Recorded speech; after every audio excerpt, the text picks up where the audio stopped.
Sakal Gunar Vande Guru Sri Charanaravindan.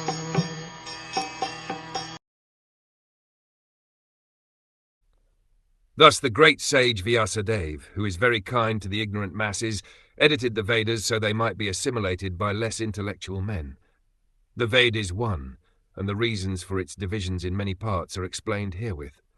The seed of all knowledge, or the Veda, is not a subject matter which can easily be understood by any ordinary man.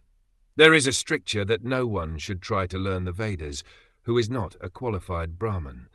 This stricture has been wrongly interpreted in so many ways.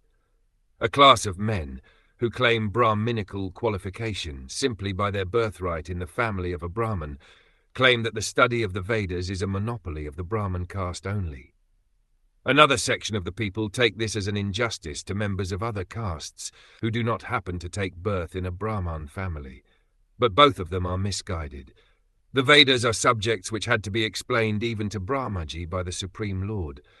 Therefore the subject matter is understood by persons with exceptional qualities of goodness. Persons who are in the modes of passion and ignorance are unable to understand the subject matter of the Vedas. The ultimate goal of Vedic knowledge is Sri Krishna, the personality of Godhead. This personality is very rarely understood by those who are in the modes of passion and ignorance. In the Satya Yuga, everyone was situated in the mode of goodness. Gradually, the mode of goodness declined during the Treta and Dvapar Yugas, and the general mass of people became corrupt. In the present age, the mode of goodness is almost nil, and so for the general mass of people, the kind-hearted, powerful sage Srila Vyasa divided the Vedas in various ways so that they may be practically followed by less intelligent persons in the modes of passion and ignorance. It is explained in the next shlok as follows.